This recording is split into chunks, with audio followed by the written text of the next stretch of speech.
Okay, man, are you ready to go? I'm ready to go. Now, come on, now crank this motherfucker up.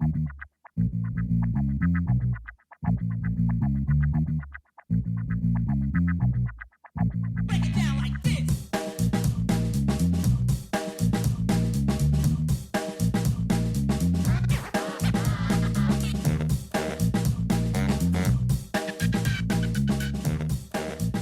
Hello, Internet. Gino, that Guido Riecko here again with another episode of Deep Listens, and today we're talking about Final Fantasy XIII-2.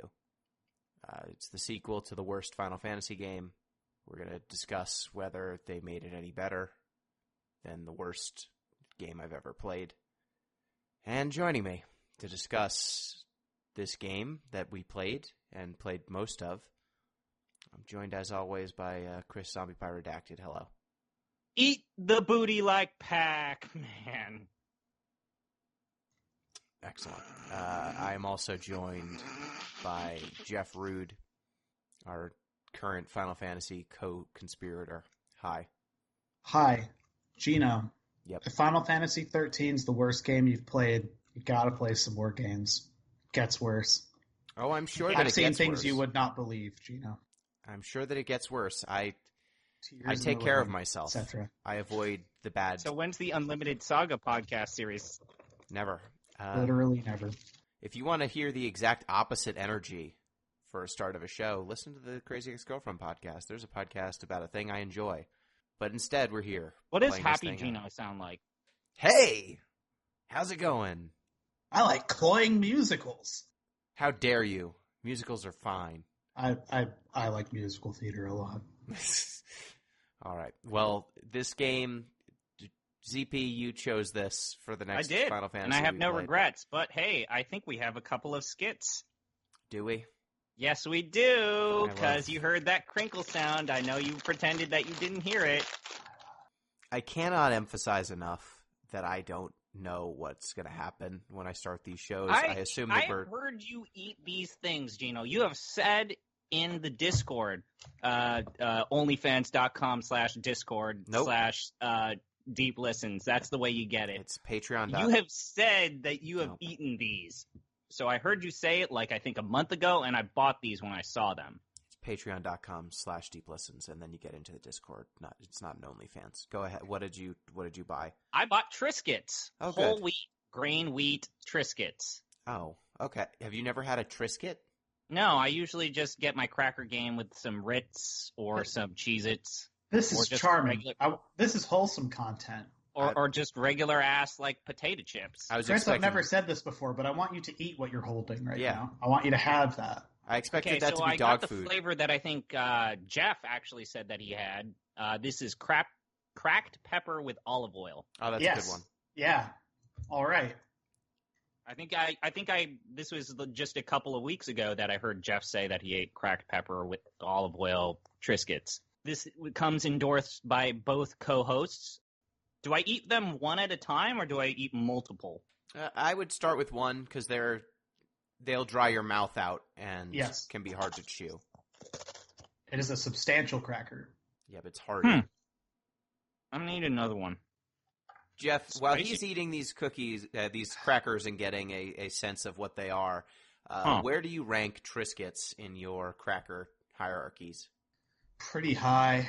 Okay, so you've got like a really crisp like rye cracker that you'd serve with like a Brunust or whatever. Probably at the top. I really like good like a Scandinavian sort of service. Triscuits, like flavored Triscuits, they get in there pretty well. I've had some of those nut crackers recently. Okay. The almond ones, because All right. some people we're default sort of potting with right now are gluten intolerant. So when we do serve them cheese, it's with those, and those are okay. They are, yeah. I think Triscuits are a great complement to These are good. cheeses. Holy shit. Ritz I find to be too buttery with a cheese. Like The Ritz have a purpose, though. I think that, there are Ritz- certain spreads that actually work well with a Ritz cracker. Yes. Yeah, Ritz and like saltines are like they have like industrial uses Yes. as far as I'm concerned, but they're not something I would necessarily It's go. like, almost buy. as if Ritz and saltines had their peak popularity during the Depression era of the world. Yeah, like you Yes. know they're a vector, a very rudimentary food vector. And the thing about a saltine cracker is too is you can make them for like pennies. Yeah, saltines are. I mean, their tagline might as well be "Saltines, they'll keep you alive." Yeah. All right, I'm gonna be honest. This might be the first 5 out of 5 that I've done for the food review. This Weird. is actually legitimately good. Yeah, no shit. Cheese to put on this, like maybe some Velveeta or canned cheese. Actually, I think I have some Velveeta over here. Yeah. Hey, I can't front. Some garbage cheese on those is really good. Some good cheese though Is better though.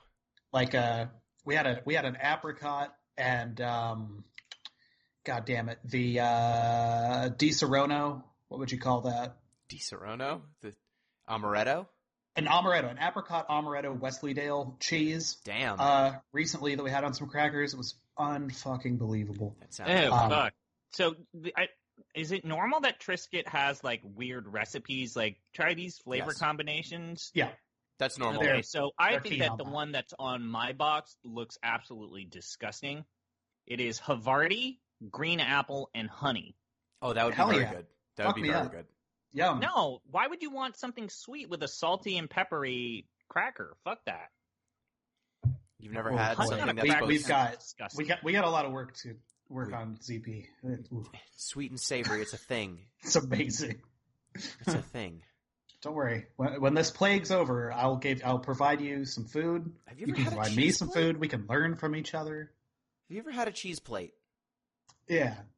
CP, that's an open question. Have you ever had a cheese plate? Yeah, Now- I had a charcuterie board. Yeah.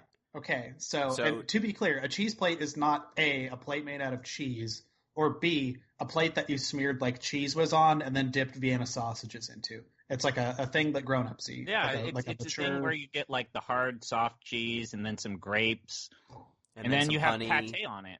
And I love pate. So You you've would. never had it with like honey or fruit on there too, like an I apricot. mean, I think there was like, what's it called? Pumice? Or what's that weird Hummus? like? hummus. What's that No, not hummus. It's like a plum-like thing. Pluots, like Kumquat, prunes, kumquats. apricots. Was it a dried fruit? Is that what you're saying? Uh-huh. It's probably. I'm gonna an wager apricot. apricot.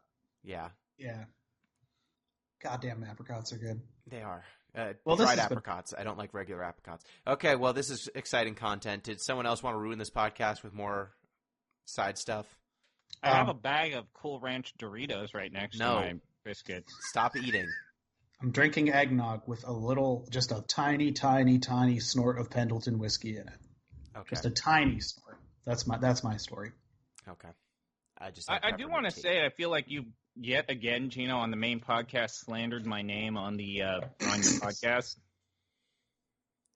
How? One, you made fun of my basketball opinions on the Discord. Two, you used an entire segment to make fun of my food podcast idea.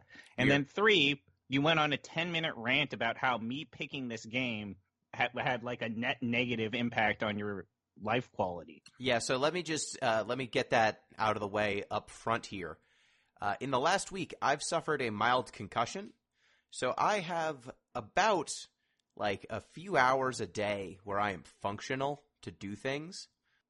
I just got a PlayStation 5, and with my limited hours of non-drowsiness and, fully functioning mental capacity, instead of playing my new PlayStation 5 and maybe FF7 Remaster, maybe Ni no Kuni, which I'm supposed to play for the podcast, maybe playing Astro's Playground, whatever the pre-installed game is, instead of playing those things, I'm playing Final Fantasy XIII-2 on my PlayStation 3, my 10-year-old PlayStation 3. So I cannot emphasize enough how much I want this game to be over with and to not have to think about it anymore. It's not the worst thing I've ever played, and we'll go over that because there was a game before this one in the same series that was worse in almost every way. But I don't enjoy this game, and we'll go over it. So, and that also means like if I am talking slightly less than normal, or something like that, we might have to take breaks. But right now I'm feeling okay, so we can discuss this travesty of a game. It's not a travesty of a game, but we'll get into it. But also, I think that, well, let's go ahead and start with this part. Let's do a little roundtable discussion. Where is Before we do that, Oh, yeah, you got to plug the OnlyFans. Okay. Nope.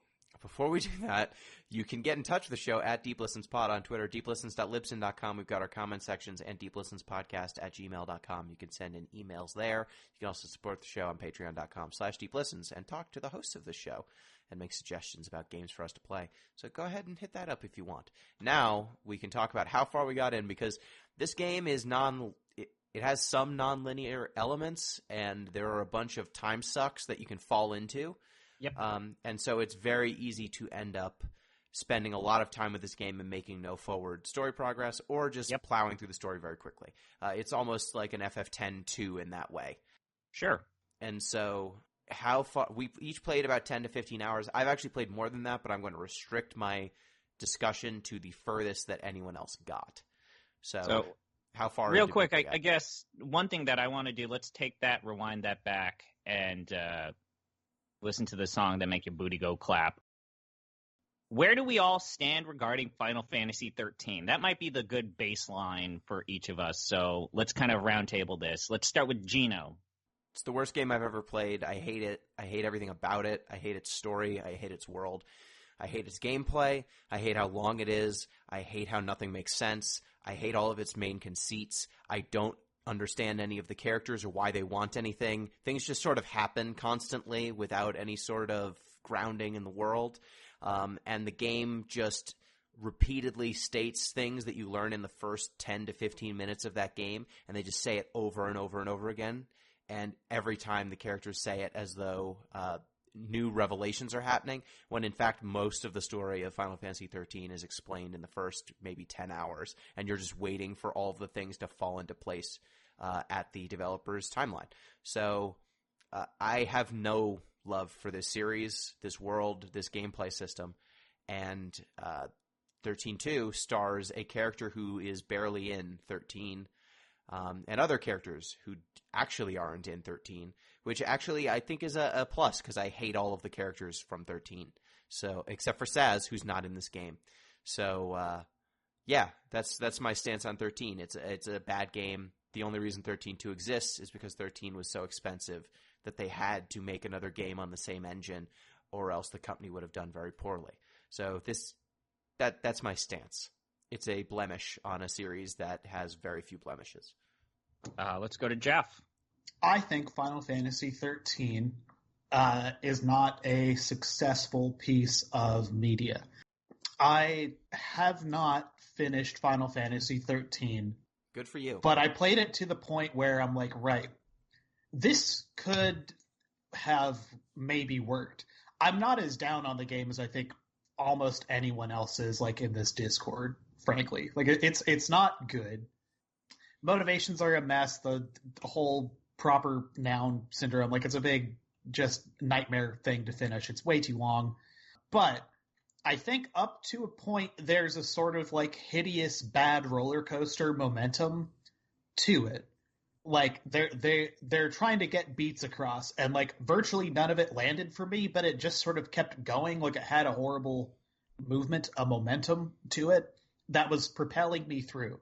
The entire Cocoon portion of that game, which, again, like, every problem that Gino outlaid is, like, I can't really dispute it, but it kind of goes. But then you get to Grand Pulse, and it just becomes this horrible open world fetch quest, like, errand boy thing for, like, another 15 hours or some shit, and I'm just absolutely not going to do that ever. Like, I cannot. I cannot be made to do it. What if I told you that after those 15 hours, there's still another, like, 10? Yeah, that, like, I don't want to do it. Like, Good. And, like, knowing kind of where it goes and, like, the broad plot beats and how it ends, I, like, still kind of don't understand it. Like, I get it. Like, I understand, like, if you were to say, like, it's Balthazar, he's, like, a demon, they make the big crystal tower hold the thing, like, okay, I get it. But, like, I don't really understand why. And, it's like, okay, I don't the game care. doesn't either. And it doesn't bother like, I don't, to like, explain it. The characters don't really land at any point, except for maybe Saj, who is in this game, by the way. Yeah, I don't know. It's like a 2-star thing for me. 2 on 5, maybe a 1. I'm somewhere between both of you. I would say that Final Fantasy XIII is a game that I have beaten. And then as part of this new series that we're doing with 13-2, on multiple occasions I've installed, booted up, played maybe 15 minutes, and been like, yeah, I don't want to play this. I don't want to play this anymore. Yep. But it's a game that, as I think about more and more, I don't really enjoy the game, but I think that I have at least a little modicum of respect for how odd it is. And especially with this 13-2 series, I think that I have developed a level of respect for 13 that I did not have when we played it the first time. And that's not to say that I think that it is a good game. I agree with Gino that I think it's still probably the worst Final Fantasy game we've ever played. That's not to say I'll ever go back and play it again. But I will say that I can't stop thinking about how bizarre and fascinating it is. And then on top of that, I think 13 is the game that I have used as a starting point whenever I'm presented with the question of what is a Final Fantasy game? Because 13 is not it. And I would even go further, and this will be something that will come up on multiple occasions during the podcast. 13-2 ain't it, but it's the game that I continue to kind of point to, like, this is when this series kind of falls off a cliff. Mm-hmm. And then they somehow miraculously right the ship with, like, an HD remaster of an old game, and then a MMORPG, which for all intents and purposes should have fucking died after it failed the first time. But it's a game that has a lot to say about, you know, weird things. Like, you'll never see a game where, like, the Valkyrie warrior Brunhild is, like, represented by a fucking hot rod car, right? And then also, it's a game that has stuff to say about state propaganda, and if there's anything about how that propaganda impacts citizens. It's such a game of bizarre contrasts. And goddamn. I would describe the 13 series as a story Bible or a, like, world-building Bible that they had to then put characters into, and that was such a far, far second thought from creating the world and its weird intricacies that nothing makes sense because they've created this world and then said, oh shit, we need to do something with it. What do we do? I also want to direct... I like that a lot. Yeah. I also want to direct people into reading Heather Alexander's article on Kotaku titled In Defense of Final Fantasy XIII. Even if you're not a fan of the trilogy, it's still an incredibly good read. It posits kind of like that weird contrast of, like, you're in this weird, like, neon-drenched chocobo wonderland that's populated by a bunch of bullshit, you know, mini-games with, like, strong female protagonists that's trying to, like, get through the noise. Like, it's actually quite a good read. I think that even if you don't like the Final Fantasy XIII franchise, Heather Alexander's article is definitely worth a read. I'd like to broach a point here too before we get started in this, because it's like this is not a particularly well articulated thought, and I'm gonna really tread out on some thin ice. But, you know, fuck it, let's go out on the ice because we're all friends here, right? Okay, so again, out on the ice, like the series, the Final Fantasy series, like well before the 13, the Fabula Nova Crystallis Continuum or whatever, had kind of played in this space for a while, where like they'll take some cool sounding European shit and just sort of slap it in there. Like, look, there's Odin. He's a summon. How crazy is that? Or whatever. I think this is the point, as I step out onto the thin ice, where I feel like it veers into a weird sort of like fetishistic view of like Scandinavian like cultural stuff. Like, you have a magical realm named Valhalla and all these fucking Valkyrie imagery and shit, and it's just kind of like weird. Like, I am an American person of Scandinavian descent. We are not an oppressed, marginalized people. It just seems kind of odd that of all the things they're going to cherry pick, like you can name stuff whatever, right? Like if you make a fictional world, like you can name anything whatever you want, and to just literally call something Valhalla, which isn't Valhalla. It's like I don't know why they keep going back to that specific well. And it just kind of bugs me. Just kind of irritates me a little bit. Just gonna put that I would out say there. that. Yeah. Do I feel like I've been like wronged? No, that's not fucking what I'm saying. It's just like why this? Why now? Why this note over and over again? I kind of have the answer to that. So all I will say is that there were a handful of isekai animes that used Norse mythology during the 2010s that were incredibly popular. I mean, you would see Fenrir as a little, buxom, blonde-haired anime girl. And I also think that Fate Stay. Are you saying Odin was so hot right now? And that's why? I would say that there were multiple sources of media that made kind of Valhalla a popular well to go down. And also it gives them an excuse to do kind of like character models that are within Nomura's playbook. Like, think about that battle bikini thing that, Lightning was wearing at the beginning of the game, right? That's the most Nomura-ass thing that you see, and it's right there in the beginning. Kind of restrained, I guess, to kind of get into it. This is probably one of the better compromises of Nomura's design in the 13 franchise, because when we get to Lightning Returns and it's the dress sphere system coming back, we got some weird shit that we're going to see. Sure, why not? I mean, 13 looked terrible, and this game looks marginally less terrible. Push back on that. Like, at least think about kind of like some of the more tremendous like visuals in 13. Like, it's a damn shame that it was a narrow corridor after a narrow corridor, but the actual levels and the coloring and the shadowing, production values of 13 were good. Let me rein that in. The character designs, character models, and monster designs of 13 are not particularly evocative. The level, like the actual level design and graphical fidelity of environments, I think is quite good. It's just that I hate looking at the Transformer summons and the weird robot bio creatures that are palette swapped throughout the game, because there are maybe like 20 enemy models. And most of them are reused in this game.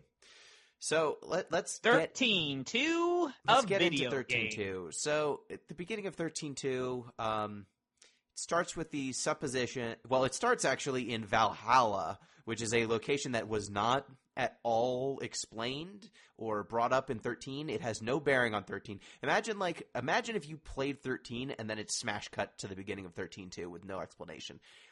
Just nothing. Like, nothing makes any fucking sense. It kind of already did. You start with the train sequence, so I actually think that this opening sequence where you're in this what-the-fuck world is actually kind of a nice, interesting callback to how 13 starts with the train. 13 doesn't have a world. Like, you're learning what the world of 13 is. Like, 13, after you've learned about Fal'Cie and Seath and Lessie and all that bullshit, and Cocoon and Pulse, and after you've learned about these multiple worlds and their intricate relationship with each other and their history, there's the people down below and they're savages, and the people up above and they're civilized.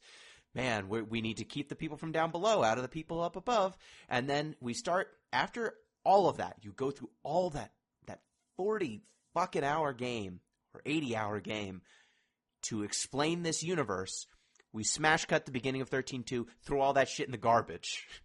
I actually don't mind that. I mean, we made a case that the world of 13 is not something to harbor with any form of nostalgia. I actually kind of thought that tearing all this shit down and saying, holy shit, Lightning's not the protagonist, holy shit, everything is wrong here and you got to find out what's wrong, is actually kind of interesting starting premise. I'm just amazed that you go through the trouble of building an entire world with these very specific rules, and then the beginning of your sequel, you throw out all of the things that you established in the previous game, and then come up with an entirely new hierarchy of unestablished bullshit that you need to establish over the course of your second game. Yeah. So I'm just gonna blow my wad right now, because I think it's worth doing. Right. So 13, right? It's got its own insane mythology worldview thing. And then 13-2 starts and like blows up large parts of it, but references it. Like the best version of Final Fantasy 13 is in the menu of 13-2, because you can go to a menu option and it just says like primer, and it's just like basically like a 30-paragraph version of the entire plot of Final Fantasy 13.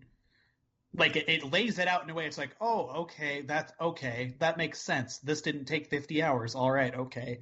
It's like not great, but that's a worldview.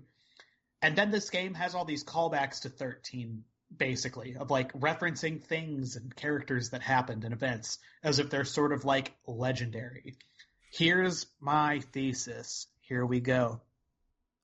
I think all of this would be improved if you take Final Fantasy XIII-2 and Final Fantasy XIII and basically all you need to do is take Final Fantasy XIII-2 and change the name, add a little more content to it, and just call Final Fantasy XIII-2 Final Fantasy XIII. I was going to say the exact same thing, Jeff. If 13-2 was the because nothing point, in 13 actually mattered. Yeah, Nope. yeah. If 13-2 was the starting point of this franchise with its, an open world, and it had, the level of production values, like if this was the game that started this franchise, and this was the world that we were in, and it was a more fully fledged world, and it had the production values of 13, I think that our opinion of the Fabula Nova Crystallis universe would be completely different. Yeah, I mean, check this out. You make the 13, first game wasn't a huge pile of trash, then you make 13-2, and as Final Fantasy 13, you have all these references to these like semi-legendary historical weird figures, and you give them some sort of scaffolding that you then take into Final Fantasy 13, which, then you take a hatchet to and edit somewhat. And just call 13-2 like the prequel or whatever. Sure. And like everything's got a little more substance and grounding. And you're like, oh, that's how that happened. That's how those characters met. Like, as opposed to just bewildering shitstorm. Like, I think 13-2, I can't believe I'm saying this, and Gino's about to yell. 13-2 improves Final Fantasy 13 to an extent. Yeah. To an extent. I mean, yeah, in that it gives some context to these characters who had almost no context in the first game. It implies relationships that game didn't bother establishing. Like, that's the part that bothers me more about 13-2 is that they keep referencing these events as though I didn't see them and know they were bad. They're like, oh, man. They're so much better when you don't have to do or be a part of them. Yeah, it's like, right, Sarah and Noel and Snow's love story. What love story? He, proposes to her in one cutscene, and then they're apart the rest of the game. I don't know why they're in a relationship, why they're in love. I don't know who, all of these characters that you meet at the beginning of 13-2, the members of Nora, who you see for maybe a half hour in 13.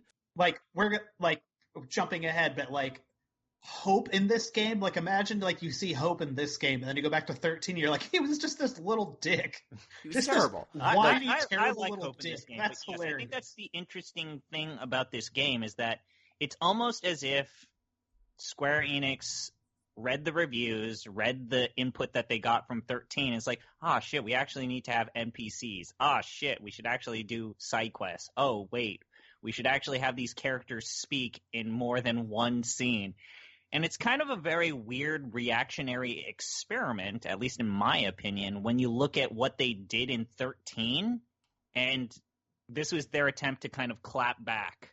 I mean, I get, as a reaction to 13, yes, they improved on several problems with 13, but I can't say enough. We start 13-2 in Valhalla with lightning. And the scale is already, you max it out immediately, because you've got, a cosmic fucking battle between Lightning, a otherwise fairly grounded character as far as the 13 world goes, fighting against, some sort of demigod-esque figure for, 20 minutes in, a quick time event fight. And it's just a bewildering fucking note to start on. Yes, I will say, as bewildering it as it is, I feel like this intro level was a better tutorial of what 13 and 13-2 are than the starting sequence of 13, where they literally just cold drop you. You click whatever you want. I feel like this was a better introduction. Like, say what you will about it being like a complete dismantling of 13, whatever. I mean, we don't need to continue making this circular argument. But I do feel like I understood how to play this game, how this game was going to work mechanically, and then kind of like a couple of narrative plot threads here and there, which you cannot say the same about 13. 13 tutorializes its combat system over 20 hours. Yeah. And it doesn't trust you to actually play the game for 20 hours. This game at least unlocks all the systems in like the first hour. Correct. Though I knew how to play it because I spent 40 plus hours playing the other game. So I can't really say how well it tutorializes the systems here because I already knew how to play it. I prefer this. Like, I don't think that the 13 system is so complex that I actually needed any tutorializing. There's only a little bit that you need to understand. Like, there's 6 combat roles, and you just toggle between them depending on what you need, and they're generic as hell. So, like, it's not exactly that hard. So I would guess that this is a better introduction, but I can't really say. Like, I didn't need the tutorial. So jumping in and medias res and just giving me the system worked a lot better for me than 13 start for sure. Yeah. I think that's one of the reasons why this kind of landed better for me broadly is 13 spent, like, as you mentioned, like, it's like 20 hours before you get a third character. Like, they expect you to just be, like, amazed, like, wow, these two classes, like, interact with each other. That's amazing. And it's like, what if there was a third? You're like, Jesus Christ, wow. It's like, no, it's remember, really Jeff, not that amazing. You go 2 levels, if not 10 hours, without being able to level up your characters, so all the experience and money you collect is completely irrelevant. Like, just bizarre how long they drag that shit out. So 13-2 just being like, hey, you got 3 people automatically, one of them rotates. Like, it's like, all right, we're, like, moving. Like, we're moving. Yeah, we're not dragging ass this time. Thank God. We start with this weird, perplexing QuickTime event. Oh, right, there are QuickTime events in this game. That was another innovation. Lots. Early 2000, mid 2000s. So yeah, you get QuickTime events. You fight against Caius. He's revealed as the villain you're going to be facing this game. He's got Bahamut. Sure, why not? You fight him, and then a boy falls out of the sky, and lightning saves him. And there was a hot second where it's like, oh my God, are they going to have Sora? Is this like some sort of weird hot collaboration with Kingdom Hearts? Because he does look like Sora for a hot second. Noel does have Sora shoes and Sora pants, but no, it's not. That would be so much better. He's looking for King Mickey, but no. Instead, it's this boy named Noel, and Lightning's like, "Hey, you've got to meet Sarah. I'm gonna open a portal. Go." And then the game starts. We go to Sarah, who is the Lightning's sister and Snow from the original game's fiance. She is the main character of this game. That game gave her almost no characterization beyond the fact that she is Snow's fiance and Lightning's sister. Like, her personality is Lightning's sister. Yeah. This game decides that her personality is, I mean, she cares about people, I guess. She's nice. She's a teacher. That's it. I don't think that she gets much more characterization than that. It's kind of tabula rasa. It's a tabula rasa cipher of a character, which is a little weird because you have Noel, who is the fish out of water character. It's almost like they have 2 complementary character arcs, but whatever. They're here. Both of them have almost no personality. No. I don't agree with that. Sarah certainly doesn't, and we start the game, and she's wandering around New Bodom, which is like a level you see only in a cutscene once or twice. No. Bodom you see in a cutscene. I was referencing 13. Sorry. Oh, yeah. So New Bodom is a level in Final Fantasy XIII that you really only see in cutscenes. You never actually do anything there. So Bodom is where Snow and Sarah hang out in 13. New Bodom is on Pulse. Bodom was in Cocoon. And New Bodom is basically a beachfront town that's trying to recreate their town. And yet again, your sense of where everything are in this world is so nebulous, cloudy, and confusing. Like, it's like, wait, am I on Cocoon? Am I on Pulse? Like, where the fuck am I? Where are these 2 like all these cities in proximity to one another. Like this is a problem in 13, and I feel like it's actually worse in 13 too. Oh yeah, They very quickly, I think, dissolve some of the geographic problems of 13 by like teleport. As we'll get into, you just fucking teleport around, so who cares? Whereas 13, you explicitly were not. Like this one's just like, yeah, fuck it, you went through a gate.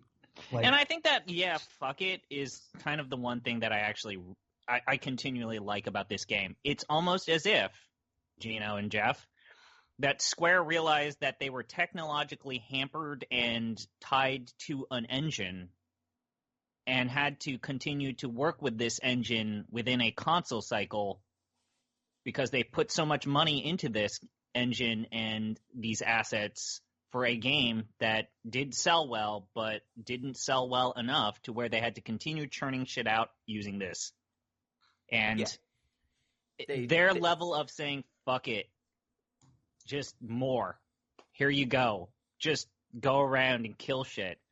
Is like the one part of it's the lowest stakes that you could possibly have in a video game.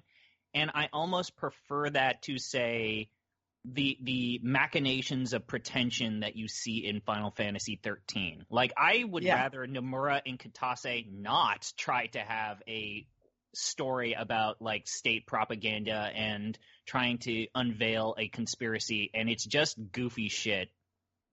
So I would prefer that they do this kind of stupid, like nebulous bullshit, just aimlessly wandering about, than trying to convince me that they can tell a heart-wrenching story of love and, getting above the noise. I prefer something frivolous over something self-important. Knowing what Nomura and Kitase are capable of. Yeah, and knowing that they're not capable of delivering on self-important, I will take frivolous instead. And that's kind of where this game operates. So you start off in New Bodom. Sarah, she's living her life. She's a teacher. She's hanging out with characters who you barely remember from 13 because they're barely in that game. But now they're important because Sarah's friends with them. Just as a little thing, and I'll stop talking. Like one of our number one complaints about 13 was how there were no NPCs, there were no characters you could talk to, and right off the bat, you start with some NPCs that even give some side quests here and there. You have a town. There are people to talk to. They tell you about the world sometimes, and that it's a big improvement over 13, where none of this was even present at all. So. Gold star for trying. So you're hanging out with everyone's favorite characters from 13, Nora, which includes such great characters as Huge, Maki, Lebro, and the last guy. The blonde one or the blue one? The red-headed guy. Godot? No. Godot, yep. Yeah. So those four characters that everyone remembers. To show up. Everyone enjoys. Snow is gone because lightning is gone. Sarah remembers lightning from the end of 13, but this game starts by saying, actually, no one else remembers the ending of Final Fantasy XIII except for Sarah as ending the way it did. Everyone else says lightning just vanished at the end of the battle. But this is also the first WTF moment. Yes. Pause. Is this a piss take? What do you mean? Explain yourself. The statement, nobody else remembers the ending of Final Fantasy XIII, like, in and of it's, like no one remembers the ending of Final Fantasy XIII? Possibly. I hadn't so. thought about it this way, but I thought that it was more of you are in this alien world and you have to make things back to where they are. Because I think we all remember the ending of Final Fantasy XIII, where Vanille and her girlfriend sacrificed themselves and turned into crystal people to prevent the two planets from colliding, and Barthantelis from bringing forth the apocalypse. Yeah, that's sure. So when she says that Lightning is the one who does that sacrifice, like, me is like, oh, that's wrong. Wow, we're in Bizarro World, and we need to find out why it's Bizarro World. What happened to the timeline? Yeah, so that's basically where the game goes. So the ending that everyone remembers from Final Fantasy XIII, where Sarah's like, I'm going to marry my fiance. And Lightning's like, you should marry your fiance. That doesn't happen. And Snow has now gone off on a quest. So after we've gone through the trouble of having Sarah and Snow be reunited at the end of 13, they are immediately separated at the beginning of 13-2. Sarah is left at home because the women stay home. I don't know, because Snow sucks and went off on his own because that's what he does. And you're just wandering around this place, New Bodom. Or they maybe Gino, just gonna put this out there. Maybe they didn't have the money to pay for Troy Baker to speak his lines like last time. I don't know what I would enjoy more, them being really lazy about storytelling or there being a realpolitik reason for why one of the main characters from the last game, or almost none of the main characters from the last game, show up hardly at all. I would love it to be because his union rate was too high. That would be hilarious. But I don't know that that's the case. You know what? 13 taught me it could just be bad writing. But a meteorite crashes near New Bodom. And then Sarah runs into this dude named Noel who just appears out of nowhere. He's got you forgot about he gives Sarah a weapon, Gino. And yeah, what is the weapon actually? He gives her a Moogle, like a floating Moogle mascot character who turns into a bow and arrow. And it says Kupo and it floats around. So we already have a standby. I don't think there were actual Moogles in Final Fantasy XIII. So another checkmarks gold star to 13-2. Yeah. Hey, that's familiar. I remember those. I remember that. I paid for the season pass for this game. Why? Because one of us needed to. I actually downloaded a mod to get all of that shit for free. I shouldn't be noted, I'm playing on an Xbox One X, the 360 version and back compat. Two things: paid for all the DLC. It's full price still. Second, this is only the second game I've run on there that's made the thing just hard crash to desktop once. The other was Fallout New Vegas, which is famously fucked up in some ways.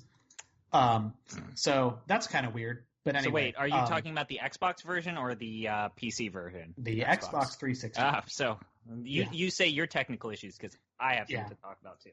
Yeah. So what is the DLC? What did you get? That's relevant? I have about a dozen different Moogle costumes, some of which are actually very cute. It will be noted. It also came with a couple different outfits for Sarah and a couple more for Sora, Noel. All of which are like whatever. The Moogle outfits are almost Sarah is rocking a bikini for 90% of this game for me now. Sarah is dressed as a white mage for me. Wait a second.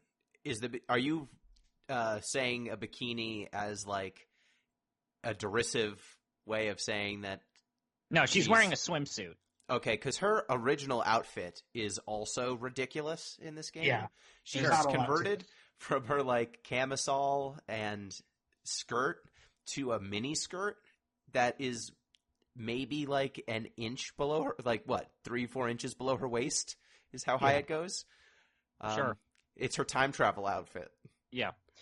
Anyways, so we want to talk about technical issues. I will just go ahead and put a disclaimer. You should not play the PC version of this game. I would say of the many games that I have played on the PC, and I have played hundreds if not thousands, Final Fantasy XIII-2 might have the most fucked up executable file I have ever seen in my entire life. It is notoriously plagued by technical issues. The first of which is that the game actually crashes if you set it above minimum system specs. And the reason being is that the game actually has a RAM saving protocol from the console version.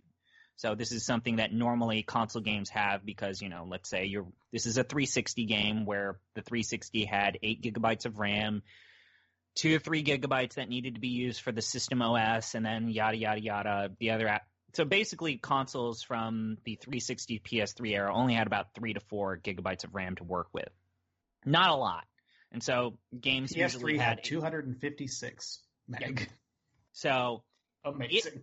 The 360 version of the game has a RAM saving protocol that prevents the game from going over 2 gigabytes because that would trigger the console's self-termination protocol.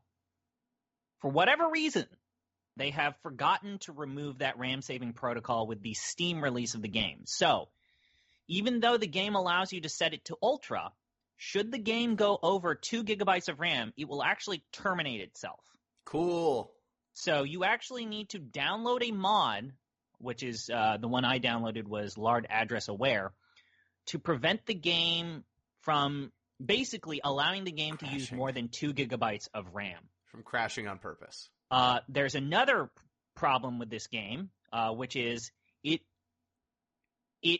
is still, for whatever goddamn reason, still has the controller check protocol, which means when you play a console game, we've all seen this where we accidentally unplug our controller from our console, and then something pops up that says, hey, we don't detect a controller. We've all done this, and it has happened to us. They have also forgotten to remove that. So every 5 to 6 seconds, if you don't get rid of this, the game actually pauses itself to, like, in the background, runs a background application to try and detect a controller, which, if you play the PC version of this and you don't have a controller plugged in, is why the game stutters every 5 to 6 seconds.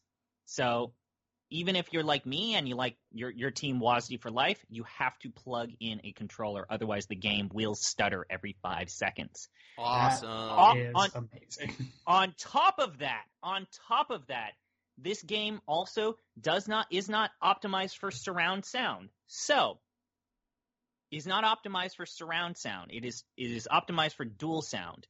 So that means that if you have a speaker that the console version was not designed to detect, what comes out of that speaker, let's say you have like a home movie system, that speaker outputs static. Because the game is not programmed to output a sound in there. So it outputs static. So I had it to where when I first started playing this game, I had to find that my left speaker and disable it whenever I was playing this game, disabled the speaker so as that I didn't have to listen to a low humming buzzing sound. What a good game. What a good series. So I got to play the best version by playing it on the PS3. Best for PS3. Oh, man. Yeah, I will say the 360 one's been fine. Otherwise, it was just that one crash. Did any of you get to play with the N7 armor or any of that? One of the first things that I did, so there's the two most popular mods for this game, other than make this broken piece of shit not broken, is one, the DLC patch, which basically adds in all of the DLC from the console games on the PC games.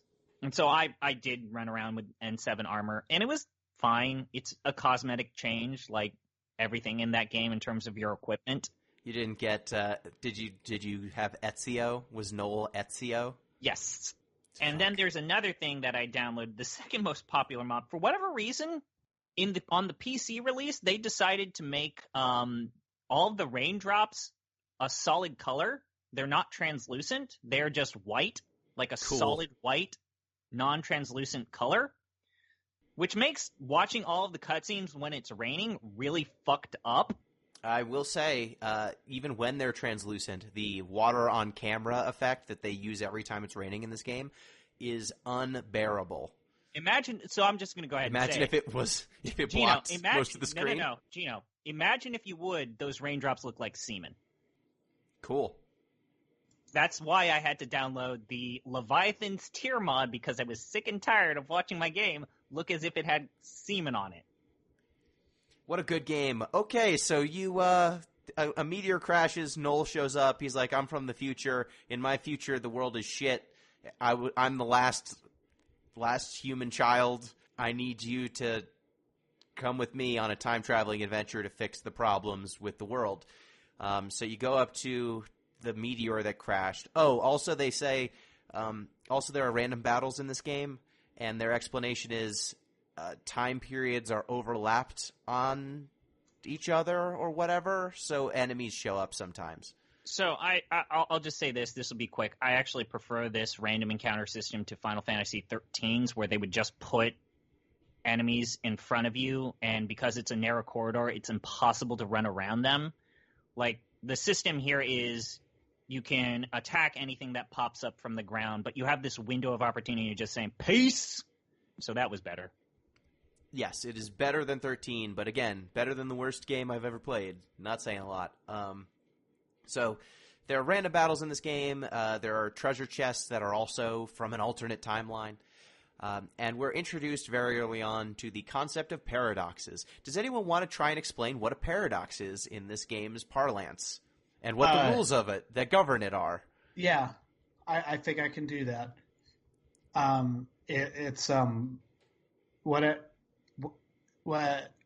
We wanted to make a way for the character to go somewhere else. Well, no, those are the gates. So the paradoxes. Oh, the paradoxes are, hey, check this out, man. As he takes like a sick rip off of like a big fucking vape rig. I came up with a real bad idea for a puzzle. It really sucks. And they're like, yeah, man, we can't put that in like, what, you want that to be a mobile game? And it's like, no, dude.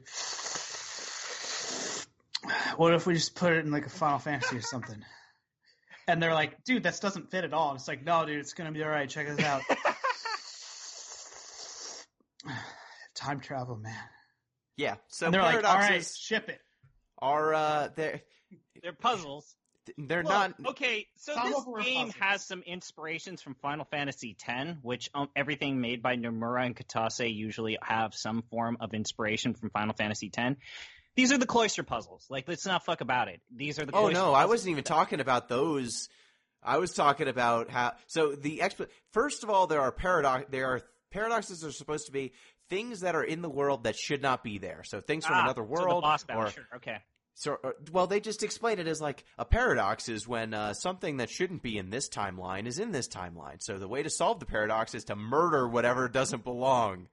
That's usually how you solve the paradox is by stabbing it to death.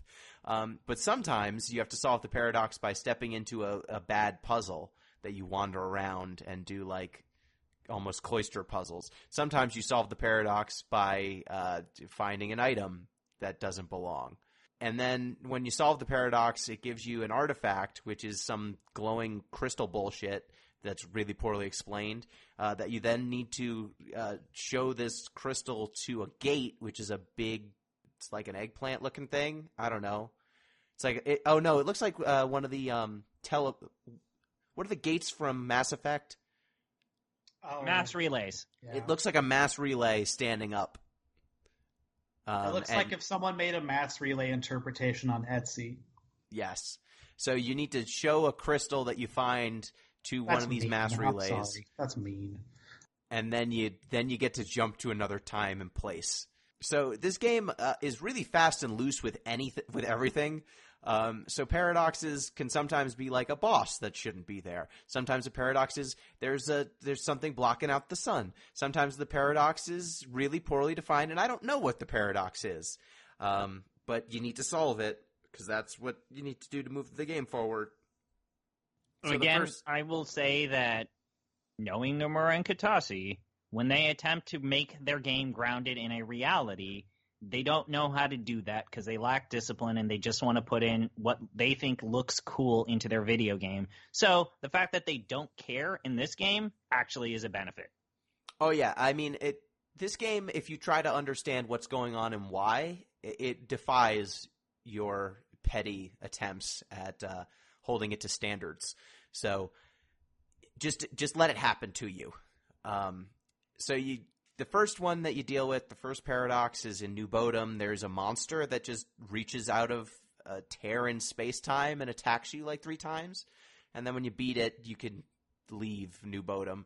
After New Bodom, you go to some ruins, and you wander around the ruins. And at the ruins, the paradox is a big monster that you need to kill. A giant again. robot thing. But that's Big when... monster. So we were in the prologue, so now you're basically in episode 1.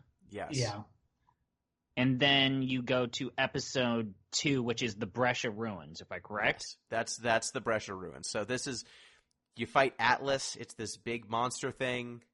You also, at this point, get the ability to control monsters. Like, when you beat monsters, sometimes you will get a crystal, and they form your third-party slot. So instead of having 3 characters that can each fill the 6 roles that exist in the 13 canon for combat, your third slot is filled up by monsters that you beat and then can level up through a completely separate leveling system from how you level up your two main characters.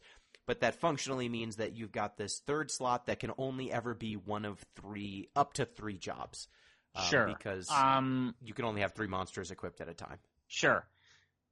So there's a couple of things. First off, so when you exit your first time gate, you battle against that giant arm-looking thing, the Paradox Alpha, that huge mechanical arm without a body. And I guess I kind of want to just really quickly bring up the idea of the cinematic actions. Yeah, they have quick-time events. Yeah, they're quick-time events. They're very inconsequential. And if you do them right or do them well, you get a temporary stat boost, but it's nothing. They put in quick-time events into a game that probably didn't need them, but they're there. And then also you have those live trigger events, and I think some of you are, well, Gino specifically is a little ahead. Do the live trigger dialogue choices actually do anything? Fuck no.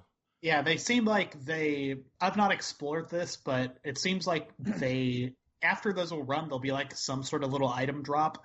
And I imagine those get better the more you like adhere to role playing, like understanding these characters' motivations. I feel like I know what is the correct prompt. No. What this is, it's a dialogue system. You get to pick one of 4 responses when you're prompted. The game tells you early on you can actually reset the story progress on a given world, and then you can make different choices so that you can see the other possible timelines. So basically, it's a way to pad the game out. So if you want to get the answer to all of your questions, you need to replay the section multiple times to see all the answers to this inconsequential question, because nothing matters. Yeah, here's the thing. Like, I'm, again, more charitable about this game than you are, Gino. But holy shit, none of these questions really matter. They're all like, someone will be like, I think the sky is sort of a way, and you'll be like, how do clouds interact with the atmosphere? Or like, how does the sun, like, just like really sort of benign questions that aren't like revealing interesting things about the world. As you said, it's like people restating shit you already know. Sure. And every time being like, oh, what? Wow. Like, who? Yeah, I know. I got there a while ago. My guy. There's an eclipse in this level. Do you say, is the eclipse caused by a paradox? Or an eclipse, could it be the sun? Yeah. Or like, do you think eclipse, lightning will know about the eclipse? Like, it's like. Is lightning the eclipse? Yeah. And that's the 4th choice, and then you pick that one, and it's like, no, Sarah, lightning's not the eclipse. Focus. Or if you pick, is it a paradox? It's like, yeah, it's probably a paradox. But, like, none of these questions are actually hard to know. Most of the time, given context clues, you know exactly what's going on the whole time. I found the idea of resetting progress to see the other dialogue choices in any of these dialogue choices to be hilarious. Yeah, it's incredibly fucking laughable. This game doesn't care about its story. Why should I? So you get to Brescia Ruins. You wander around. The short-haired tomboy girl that I forget her name. Alyssa? Yeah. Alyssa. Okay, sure. And then you also meet Chocolina. Fuck. You do meet Chocolina. Oh, come on, man. Say it. Gino, say it. So you meet Choco say meow, meow, Choco Chow. Meow, meow, Choco Chow. Because you're traveling Shut the fuck up. Because you're traveling through time and space, they needed to come up with a shop system that like makes an some omniscient kind of shopkeeper sense. that appears in every area without question and knows exactly who you are. Yes. So they created Chocolina, a chocobo woman. She has feather hands, and she's like some sort of human chocobo hybrid. I don't know how she's like carrying all of her wares, but she is. She's the result of a horrible medical experiment. There's a DLC where she's just begging you to kill her. Just please, just kill me. Take my life. She operates according to mermaid logic. They kept the parts that would make a teenage boy the happiest human, and they kept the parts that they find most extraneous animal. I like a good reverse mermaid, personally. Yeah, I mean, the arms are wings, the legs are chicken legs. She's wearing somehow like a bikini. Yeah, like on she's the top. genuinely upsetting to look at, like, to be clear. And she's got a lady face. She's got a lady's face, a chocobo hat. It's real. She sounds like a lunatic every time you talk to her. Her items are not very good, thankfully, so I try not to interact with her very much outside of just buying the weapon upgrades. Because they kept some of the, like, weapon assembly shit from 13. Yep. And that stuff's bad, and I've thankfully barely had to interact with it because your characters are overpowered almost immediately. But yeah, you run into her everywhere, and all of her dialogue's terrible, and she's not explained. They don't explain where she came from, what her deal is, none of it. I'll just say this as someone who played a little bit of Lightning Returns. They do She that. gets a story arc in Lightning Returns, and holy shit. Let me tell you something. The idea of having a shopkeeper who you have to get through a 20 to 40 hour game to then play another 20 to 40 hour game to learn why they exist is bonkers. And that's kind of the 13 series in a nutshell. So we get exposed to this character. We're wandering around the ruins. There's not really much explained other than there's a paradox. Kate Sith in this level. This is the level where you fight fucked up Kate Sith, right? Like I didn't. Yeah. This isn't a fever dream that happened, right? That's a monster. 13. There's Kate Siths. They're little cats and they're medics. Holy shit! Those it was things my first gave me medic. nightmares. My first medic. She was in my party for like Oh, half my and playtime this is so where- far. Yep. Yeah. This is where you're introduced to probably one of my least favorite mechanics in this game, picking up fragments. Because you end up just kind of like aimlessly wandering around, just trying to find these glowing orb things, crystal things to like. And the reason why I hate the fragment system is that they like oddly gate away your character's progress in some weird ways. And so you have to mean just like adventuring? The fragments just open up gates so that you can go to new areas, right? I mean, they also have like weird like materials that you can use to build things with. And there are like a bananas number of fragments. Most of them are not required. But there's like over 100 fragments, and it just leads me to believe that and we'll kind of talk about it after this part of the game, but like the way that they've modified the character progression system in this game versus 13, it's better, but I don't know if it's still not good. No. So the way that the progression works in this game is for Noel They still and use Sarah. the Crystarium first off. I mean, visually, yes, but in terms of what the actual gameplay ramifications are, no. It doesn't play like the Crystarium at all. You basically you start with 3 character classes for each of Noel and Sarah. They start with Commando, Ravager, and Sentinel, which is the physical attack. I guess Commando locks in your stun and deals the most damage. Ravager is more the increases magical-based damage dealer.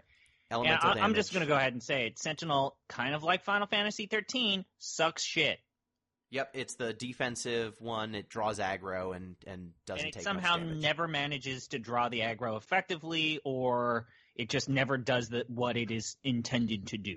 Yeah, like you in theory would use it like if a boss is like got a big motherfucking physical attack, you would just swap to a thing where everyone was on that, but it's barely where like I would just as soon tank it as something else because there's no I don't know, it sucks. It's a fucking shitty class.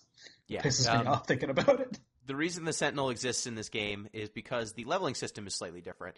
You basically have a grid for each of your characters shaped like their weapons, which basically means that every like 10 or 15 or so levels you spend, you will jump up a level. And that jumping up a level will allow you to unlock another role or add a bonus or equip more accessories or unlock special attacks. Like, they will eventually give your characters something resembling definition. But similar to 13, eventually you can have each of your characters do everything. And then the third slot is a monster slot that you can fill up to 3 monsters at a time to kind of complete your paradigms. And those monsters are leveled up by getting monster items that you can buy from Chocolina or get from defeating enemies. Each monster will have its own kind of specialization. They'll both be a role, but also they usually will not have like a complete set of moves for that role. So like instead of getting a Ravager who's capable of doing all of the elements, each of the Ravager monsters are keyed in on like an element most of the time, at least the early ones. Or like, you know, your commando won't be well balanced to do magic and physical damage. They'll be scoped towards one. Or like, you know, your synergist maybe doesn't have all of the buffs. But generally speaking, I found that Noel and Sarah, as long as you leveled them up, they had You're access usually to enough solid. of that stuff. So you're The fine. only time that I had issues was when the world kind of opens up and I went down a path where I probably should not have gone down that path, but it was there. And I ended up trying to fight Caius when I was not ready to or have enough health to do so. But yeah, I mean, we'll kind of jump into it after we're done with this part of the game. But when the world opens up, you basically – so I would say what? 80% of this game, there's no semblance of difficulty. And maybe 10% of the time, the only reason why you would get difficulty is if you forget the fact that this is a plate spinning simulator. And then the other times, the other 10% means the game's just forcing, you know, cheap bullshit onto you. Yeah, I agree entirely with that. It is like, in a way, I actually appreciate it a lot because I feel like a lot. I mean, whatever, we've litigated 13 a lot, but of the things we don't like about it, I don't like it personally. Combat was just kind of a slog. Like, in addition to the, like, you know, class swappy nature of it, like just random encounters would just take too damn long. Here, like, fighting's pretty lethal. Yeah. So, like, you get into combat, and if it's mooks, if you're, like, at level, which is pretty hard not to be if you're just, because the encounter rate's kind of high, you will just raffle stomp shit. Yes. And then as soon as you hit, like, literally any boss, like, just block out the next 15 minutes of your life. Like, or I'm doing something wrong. But I don't think I am. I really don't. Like, you just literally got to grind out, fill out the stagger meter, chip damage onto them, and then they'll heal themselves, and they have to chip more damage and finally break. Like, you go through the stagger cycle, like, 5 or 6 times. Like, too long. Like, the Miyamoto, like, do things 3 times to show you learned it lesson thing is just, like, really busted here. Yeah, and they added a new mechanic in this game with a wound system. So some attacks that enemies will do will lower your maximum health so this for is the encounter. For some of our longtime listeners, when you guys were playing Final Fantasy II and you said, I think Paralyze is the worst status effect, and I said, wait till you play 13-2 because there's this wound status effect. And I think Wound is the worst status effect I've ever seen in a video game ever.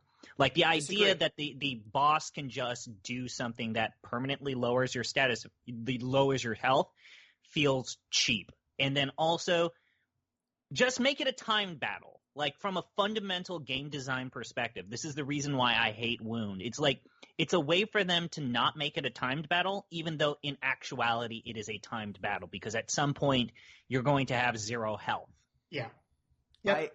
I like that this game nudges you to not just dick around, because there are a lot of strategies you can make for playing 13-2 where your characters will not be killable, but you will not make forward progress. And that system just makes it so that you are severely encouraged to not do that. Because it's really easy to get into a holding pattern if you put, like, Sentinel, Medic, Synergist. Like, you won't die, they won't be able to kill you, but you're not actually advancing your cause. It fixes a problem, Gino, that you said that you kind of disliked about Final Fantasy XIII, which is if you don't value your time, everything in this game is beatable because you just have the tank, have the healer, and 1 attacker, and you will whittle the boss down eventually. And so this game says, nah, son, you got to actually solve this within X number of minutes. Otherwise, you're going to start from the beginning. So good on them. I think that they found a way to make this difficult, even though, you know, the paradigm system makes it feels very automated, and in fact it is. But it adds difficulty to a game that if it just borrowed 13 systems verbatim would not exist. Yeah, they've added – this game is much more tolerable. Yeah. running into random encounters, most of them are done within a minute or two. I have had to change my paradigms when facing a random battle. I could probably count it on two hands, like the number of times I've actually had to do that. It's not a difficult game. I've been rolling pretty much with my default group being 2 Ravagers and a Commando, and you kill almost everything very quickly. And many of your monsters, even from the early game, if you just dump most of your upgrade items into 1 or 2 monsters, they will just outstat your main characters very quickly and will be able to tank most of your enemies by themselves. So like, from what I got I a was gremlin. able to see from like the guide that I was using, like there's 2 schools of thought in terms of the monster system. Either A, you constantly interact with the monster catching system and you try and find the really powerful monsters in like the mid game and then you stick with them. Or B, and it's just as legitimate, you catch a couple of monsters from the very beginning and you level them up from You just stay the on 'em. start. You just stay with the same 3-4 monsters that you kind of start with, maybe get a couple here and there for extra elements. But if you commit to leveling them up, they do become super powerful. Even those starting ones become powerful, which I actually think is a cool idea. Yeah, like I was gonna say, the gremlin that I got, which was the first Ravager I came across, I leveled it up pretty quickly, and it has 600 plus magic. I had it at 600 plus magic about halfway into the game, and it was hitting for 1,000 every time it cast Blizzard, and most of my enemies just melted after that. If I had spread my leveling around or care, like, you don't actually need to care about getting the best monsters. No, you don't. You can. I haven't had difficulty. I haven't had a boss beat me since Caius. Yeah, when you fight him in Erebor. That Caius battle in the rundown village of Vanille's village is probably the only boss I really had a hard time with. Yeah, and other than that, I mean, there are some times where I've run into enemies and it turns out, whoops, they're too strong. You're not, high enough level to deal with this thing yet. But that's something that this game just kind of does. It just throws enemies at you occasionally that you just can't beat. So it's worth talking a little bit about the DLC here. Sure. Because this is pertinent. So, of the things that season pass equivalent thing adds some nodes to the Crystarium thing. One of them is to unlock Saz. One of them unlocks Saz. Okay, so I went down this rabbit hole because I was like, you know what, Saz is like a kind of cool, interesting enough character. It'd be cool to have him as a monster, and I already paid for it. So what the hell? Someone's got to go down this road, right? So, how do you unlock Saz for play? Well, it's a casino DLC. Yep. So, the Colosseum. just completely disconnected from anything else in the game. You find yourself in a very small, gambling floor room with, a very little preamble, and then you're handed a little bit of house money, 10,000 gil or something, and you're told, make more money with this. You will only be given another allotment of this if you fuck it up and lose all this. Okay. And then you just gamble. There's 2 things. You can play Texas Hold'em, which is if you've played Texas Hold'em, it's, a thing. And then there's play a sort Texas of Hold'em because I didn't get the DLC for Texas Hold'em. Yeah, I mean, I would imagine you have played Texas Hold'em somewhere in your life. And then there is a bespoke new game in this game called Chrono something. Chrono Trigger. No, it's like a clock weird rule game thing that you can just kind of clock people in. It is a pretty easy to figure out and sort of exploit card game thing. So you do that enough, and after winning enough money, it just sort of gives you this arbitrary second currency. And as soon as you accumulate 30 of these good job coins, you're done. They release you. There's a cutscene where you get reunited with your son again in this casino, and there's some shit about luck and how you're able to influence it. And then it's great. And then it's just hey, Saj is now in your inventory. Oh, cool. So Saj is one of my rotating monsters, and he has been for the last 5 in-game hours or some shit. Can you feed him to other monsters? So here's where I think I'm dumb or I'm missing something. So to level, as we mentioned, you need to feed these monsters materials to level them up. And apparently, I've just looked it up now because it's been bothering me. to level up Saj, you need to feed him something called a potent orb. Yep. I have not seen a single potent orb. So that is the level 3 upgrade item. It starts with droplets, then slivers, then orbs, then essence, and then I haven't even seen the 5th level up item. The droplets work on level 1 monsters, the slivers work on level 2, the orbs it's something 3. that basically you have to use the refine system. You have to refine level 1s into level 2s, and then I think it's a level 3. Can you do that? I think I haven't been doing that. I've just been wandering around until monsters drop the better items. Where is this refined system? Tell me now. I thought there was a refined system where you would you can break items into their components. I haven't messed with that at all. I've just been finding enemies that can drop better items, and then I kill them, and then they drop the better items. Or this is all to say, my Saj is like... oh, no, wait, I'm thinking of a lightning return. Sorry. Yeah. Saj has like 3 abilities on him, and hasn't gained any hit points in a while, and he's just kind of starting to not do it. Like, he's going to get out-leveled by, like, a fucking, like, wood elf or whatever, and it just feels fucking weird. Yeah, I mean, you need to... Those orbs you'll get in, like, the mid-game, enemies will just drop them, and that's how you well, I must be, like, just off, like, the midpoint of this game then, because I felt like I was at a midpoint, but who knows. But also, I will say, those orbs I found drop at a pretty low rate until the late game, and then the essences I haven't been able to get at a good clip at all. And I think right before the final battle, so I don't know when I was supposed to be able to get like the level 4 and 5 items. If the answer is I need to go to this other environment I haven't bothered to unlock or grind more, I'm sorry, but that's not how I'm going to play this game. Sure.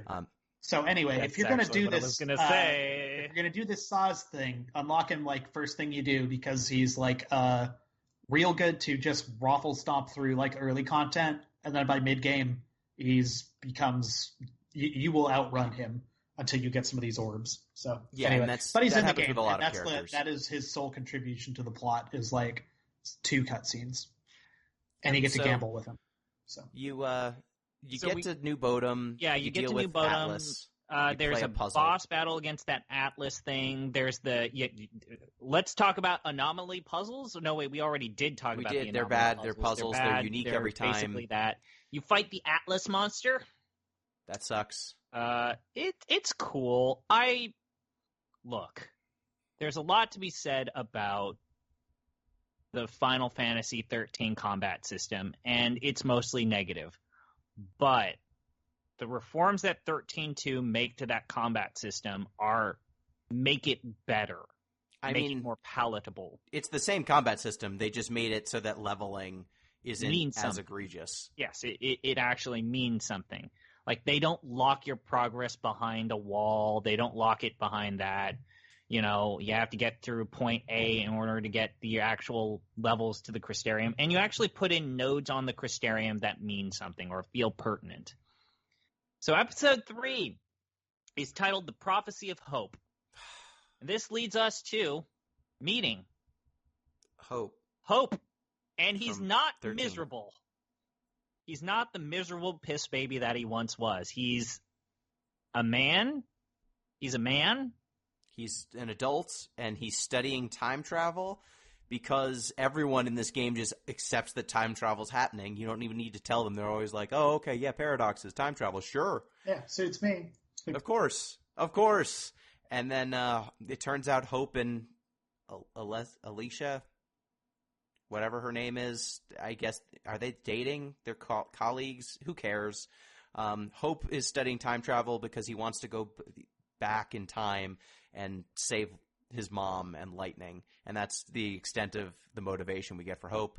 And otherwise, he's just here in the game to explain the terrible time travel concept. Well, his father created the Institute, and then the Institute is now the primary scientific research facility and also rebuilds society during the 10AF portion of the timeline.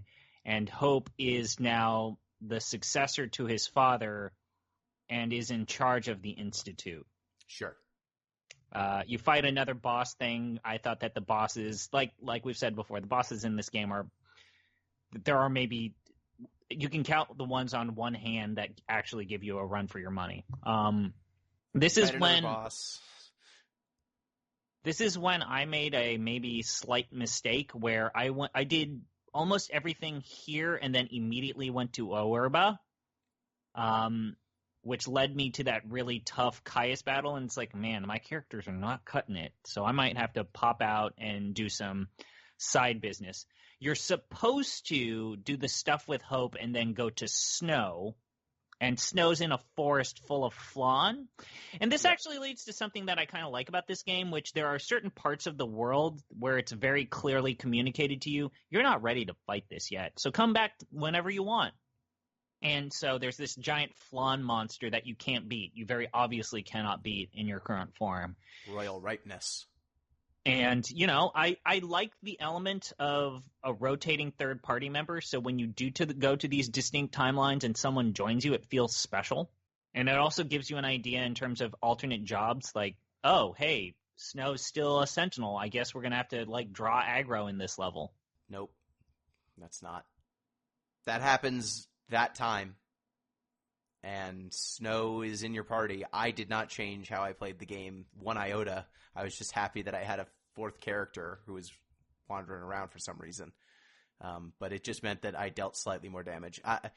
I went to Erba first, dealt with that. You also go to, at some point, I think it's around this time where they say, if you change the future, you change the past. Yeah. Which is just, what? They just say that as though that's something you should just accept, that by fixing a paradox in the future, it's going to reset events in the past. But that's apparently something that's true about this world. Here's where I'm going to defend the game. It's obvious that the current timeline is wrong because, like we said, we saw Vanille and her girlfriend. What was Vanille's girlfriend's name? Fang. They are the ones who did the sacrifice, but in this world, Lightning is the one who did the sacrifice to prevent the two worlds from colliding. And so we have to make it to where that happens. We have to make it to where the ending of Final Fantasy XIII, that sacred ending that we all must respect, we must bring it back. No, I understand what we're trying to do. It's the how we're doing it that makes no fucking sense. You just run into these random levels, and then you solve a paradox by doing a weird phone game puzzle. Yeah, whatever it tells you to do. Whatever it tells you to do. You beat the boss, you do the phone game puzzle. And then by solving that paradox in wherever the fuck you are, it makes the timeline better some other place arbitrarily. There's no rhyme or reason. It doesn't explain why. They just say, if you fix the future, you'll fix the past, which... I don't know, the way I perceive time and most humans perceive time is if you change something in the past, it might have an impact on the future. But no, this game is just if you make any change anywhere, anything can be different because we don't care. And it's funny because at certain points, Sarah's just like, what the fuck? That doesn't make any... And, characters are like, yeah, don't worry about it. And then they just, keep going. But, the protagonist character is actively that sounds... How does that work? That's kind of suspect, guys. And they're like, yeah, it's kind of weird. And then they keep going. This is the reason why I kind of like... I actually like Noel and Sarah. I think that they are fun little characters that recognize the stupidity that's guiding their journey. I think that the few moments where they're like, this is stupid, why are we doing this, are actually kind of fun little moments. So here's the grand schism. I kind of side with ZP on that. As soon as I started approaching this game as less a entry in a series I enjoy and more of a what if they watched Doctor Who and was like, let's do some of that. I was like, oh, okay. It actually doesn't and now this game is kind of just a weird it's a schlocky B-movie. A B-movie set of checklists, a Billy Rothert vehicle. I love you, Billy.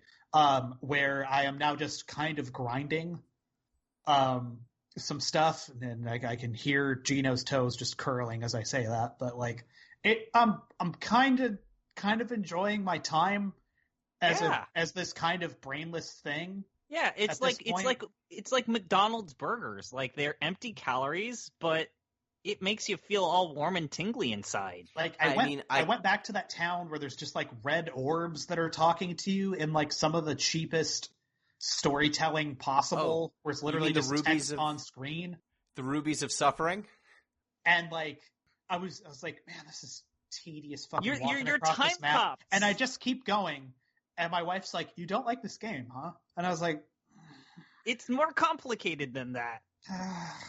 I can acknowledge that this game has numbers that can go higher. the numbers are going higher, man. It's kind of cool. It has numbers that can go higher. Like, it has monsters that you can And make it's their like, numbers go higher. It's like, I got this monster. Oh, I got these things. And if I get a couple more of these crystals, I could put it. And then this monster will be better than this other one. Then I could swap out my medic finally. And then heal up better. It's got a res spell. I also That's really like- useful. I And then I- really like the format of this game being kind of like a weird choose your own adventure, like go at your own pace what do you style mean? thing. It's almost entirely linear, the No, story. it's not. You can actually go down alternate pathways. There are entire worlds and timelines that you can kind of go down. I like. I've from said this on the like Discord. I think that this is a better follow up to Chrono Trigger than Chrono Cross. This is the sequel to Chrono Trigger. after the level where I talked to the red balls and the red balls told me about the characters that were on other parts of the map that I had to run across like 7 times. I then went to like a giant computer level and solved like a weird space puzzle where I had to rotate rooms. And then I had to go like chase a bunch of flans around in trees. And that was all in like half an hour. Like none of this is connected at all. No. Nope. But the levels don't overstay their welcome, kind of like in Final Fantasy XIII. Yeah, it's and like, you know what? here's this goofy shit. So here's where I go back to Gino's side. They're really fucking lucky they don't overstay their welcome because there's like 3 of them. And Yeah. they're not very big. Yeah, And so like literally like they pad it out by certain, so like, you know, let's call it Waterworld because I don't remember the fucking names of these places. You go to Waterworld, right?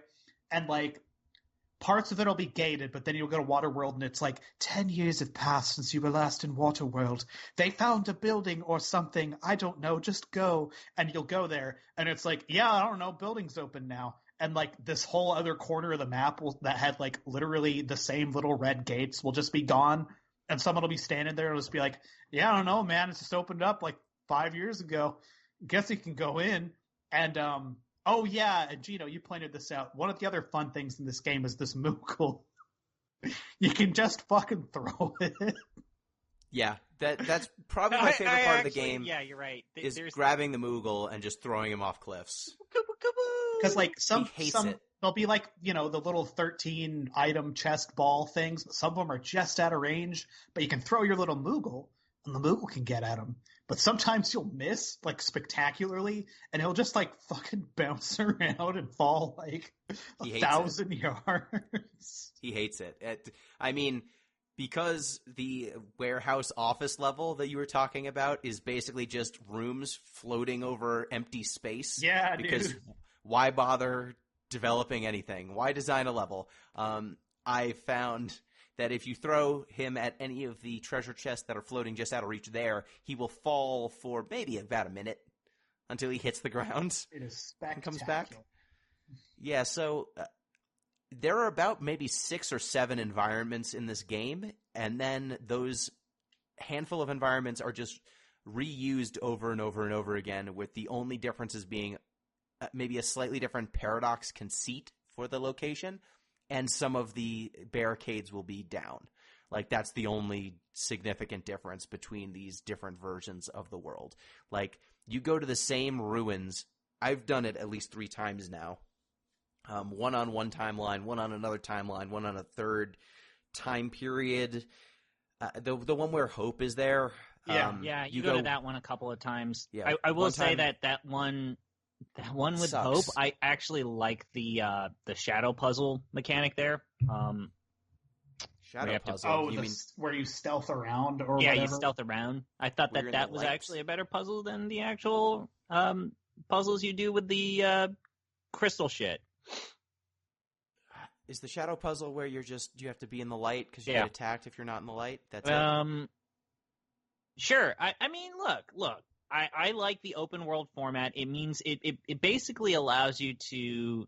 Well, one, I find the speedrunning community for 13-2 absolutely hilarious. The current record is 2 hours and 39 minutes. Like, that's bananas, and I love it. What? Good. What the fuck? I mean, you can skip cutscenes in this game, and there's not much game if you're not going to do all of the extraneous stuff. Oh boy.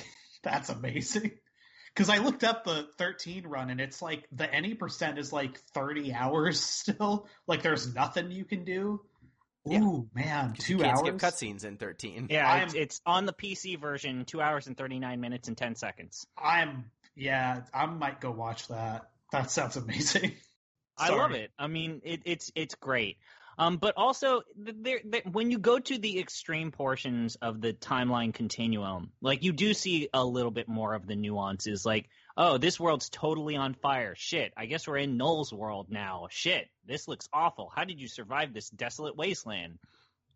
And so there are a couple of nuances. I think the one that kind of stuck out to me was, shit, I forgot about it. Well, you go to Oerba, and I kind of like that. And then there are some weird times where you, like, go to the Archulite Steep, and it's like, you're unknown. It's like, shit, you got to buckle up. You don't know what you're going to get out of this one. And it's like, shit, this world's on fire. I mean, that world it's just Pulse. It's like the wide open plains of Pulse from 13, but smaller. And you can change the weather. No, there's the giant sandstorm, and you have to evacuate into the little town. And it's like, shit, we're on the planet. We're on Pulse when it actually had a civilization. And it's like, oh, wow, this kind of contextualizes the weird stuff that Vanille was talking about in Final Fantasy XIII, but they didn't take time to actually contextualize her feelings about this world. I guess, but the hunters just talk to you and say, we got to go on the hunt. They don't, like, talk about Pulse or its culture. They're just hunters. Yes, they do. You just didn't do the optional side quest stuff where you can come back again, and they give you a little bit more about their kind of... So, look. I've done all of the quests in Archulite Step, question mark. There are some other... Okay. So there are 8 levels that are required for the story, and I think there are, like, 8 levels that are completely optional. And, yes, they are still the Augusta Tower, the Academia, and, like, the Yasha Massif. But I feel like with this game, I like the format of I can do however much or little I want, and I like how the worlds kind of change ever so slightly to communicate that you're moving ever so perilously towards this apocalyptic event that Noel continually reminds you of whenever you have him in your party. But just a reminder, we know what the apocalyptic event is an hour into this game. We know that it's Cocoon Falls. And you know what? This is something that I really respect of 13-2. I like the fact that we have a driving motivation for the characters. We have a villain whose motivations are pretty clear, and that villain stays with us from beginning to end. And it's not like, oh, whoops-a-daisy, here's some weird bullshit that's going to completely invert your expectations, which is normally what happens when you have a game led, again, by Nomura and Katase. It's like, oh no! Even the prior actual to that, villain like, was this. This goes back to, like, kind of the first game of the series. Yeah, it Certainly does. the second. Like, you know, like I just want to say, what you're giving this game credit for is having a story. It's like having a villain and having characters that have some kind of motivation. Now, the motivations are, I need to find my sister, and Noel doesn't tell you his motivation for a long... He just doesn't want to be the last living human. Like, those are their motivations. I don't know why anyone cares about anyone else other than these events have been happening to both of them. I don't know why Sarah is engaged to Snow still. This is game 2. I still don't understand what their chemistry is, and they actually get to interact in this game a little bit, and almost the entirety of their interaction is Snow going, I'm the hero, and Sarah going, oh, no, they Snow. talk about how everyone's really concerned about the state of lightning. Yeah, and everyone's worried about lightning because lightning's missing. Yeah, cool. Like, all of the human interactions that I enjoy in this series from 8, 9, 10, They're here. 6. They they're are not. here. There are human interactions in this game. It's just goofy nonsense. It's these characters that are in this absolutely ridiculous world, and they have little like schlocky little interactions. Like I think that this is the most harmless game we've ever played. It's a harmless, mindless little adventure. These characters are in this ridiculous environment. They even wink towards the camera and say, "Hey, look at this thing. It's stupid, right?" Like this is the B-movie video game that I've been looking for a while now. It's like Tommy Wiseau's The Room almost. Sure. I wouldn't go that far. It's a B-movie where none of the characters are that compelling. They're in a world that they change the rules for what the world is about and what everything means. Yeah, because it's not interested in that doesn't matter. type of shit. It didn't matter in the first game in the first place. So why are we married to this meta world? I want them to make it better, not to be like, this is just bullshit. Who cares about any of it? You're not going to... Gino, how many times have you been moaning and complaining about Nomura and Katase not giving a shit about their world building? I mean, they don't. They threw it all out. They've been throwing that shit out even with like the goddamn Kingdom Hearts franchise, and that was one of your early complaints about Kingdom Hearts, how it just rescaffolds everything. So my point is the fact that they throw out their own metaverse, at least it's in this harmless, dumb adventure that doesn't have any of that, pretense of grandeur. It's not like I have to listen to fucking Sora and Mickey Mouse whine about the darkness 800 million times. Are you playing, Jeff? Is he playing a different game? Like, they keep talking about how we need to save Lightning, we need to save the future, we need to change the future so that we can save the past. Yule, who's this time-traveling... Yeah, we haven't even really touched this. This seer who can see the future, and for some reason her future visions can be stored in a cube, despite the fact that she lives in a low-tech world. For some reason, she could store her memories into this cube that Hope can view. We need to care about her. We've got Caius, who's just floating around saying he's going to protect the Seeress. Caius put her into the water, so clearly something bad happened to her, and Caius wants to prevent the bad thing from happening to her. Yeah, I mean, yes, but these are like everything's so simple. And I would prefer that it's super simple to something like, again, like Kingdom Hearts, where it's like, fuck, you guys actually think you understand metaphysics because you watched one Nova documentary led by, Neil deGrasse Tyson, and now I have to listen to you lecture about Gnostic religion and shit. And it's like, at least it's dumb. This game is dumb, but it knows it's dumb. Again, I was going to make everyone mad. I think I kind of split the difference here, somewhat. Yes, Gino, you are right. This is just a story. It is nothing to write home about at all. It does not take itself seriously. I don't know if I necessarily mind. I don't think that necessarily elevates this game that high, either. It's not in a what year did this fucking game come out? 2011, 2012? I should probably just know this. Research is good. 2011. 2011, right? Okay. Games that came out in 2011, Skyward Sword, Skyrim, Dishonored, I think, Arkham Deus Asylum, Ex Human Revolution, Saints Row the Third, Bastion.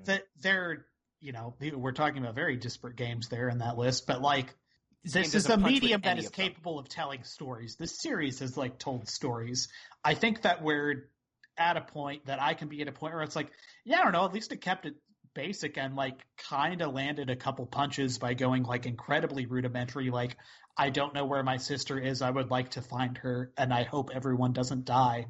And kind of gets those off without really tripping over its own dick and balls. I think that's fair to say. And I also think it's fair to say that that's not necessarily aspiring to much. If that makes sense.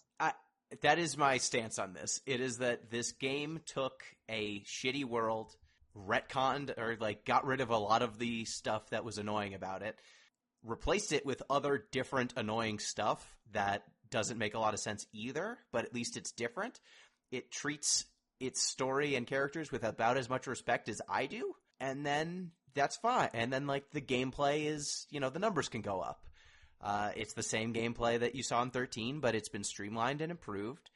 And if you want to deal with that in the monster collecting system, like, fine, you can do that. You're allowed to. I won't stop you.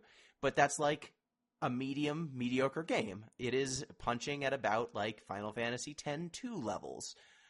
That game also didn't give that much respect to its world, despite the fact that that world was much better. It also didn't have the most weighty story. It also retconned the ending of a beloved game, though I don't think 13's a beloved game. It retconned the ending of 10. Like, they're very analogous games. Like, they take a established world, established paradigm, they streamline some stuff, they make the overall theme a lot more light and airy. There's a lot more reuse of assets. It's very clearly a cash grab in some ways. Yeah, I didn't know this. Okay. I'm reading Wikipedia. It's worth noting this is one of the bronze star articles in Wikipedia, which means it's like considered like well done and well researched or whatever, peer reviewed.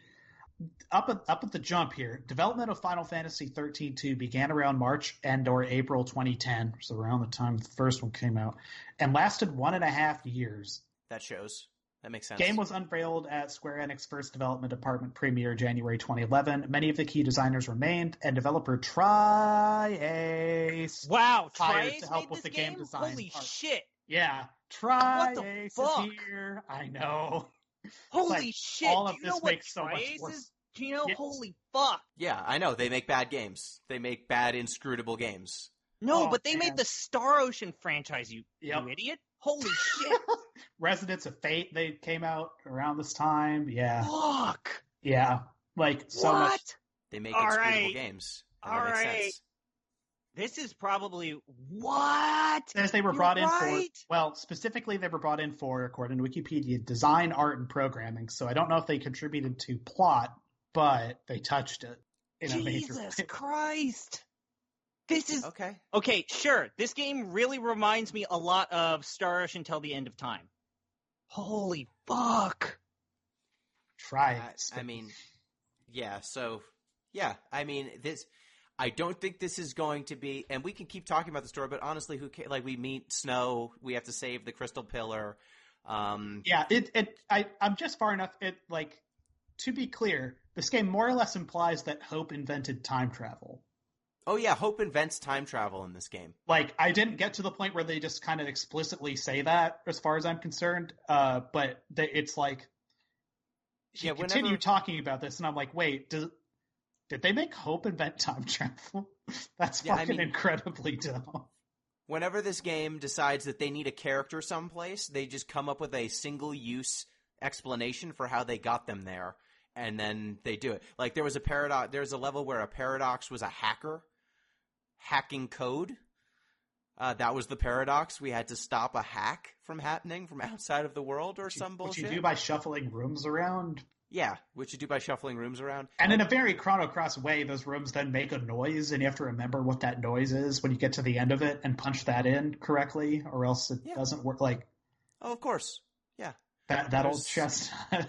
There's a spot where like people are being disappeared and turned into red orbs of sadness, and you need to get them their like final wishes so which that they gives can you rest in text peace. prompts that cover the entire screen in that weird. Yeah. By the way, another thing that pisses me off while we're here, have you guys ever?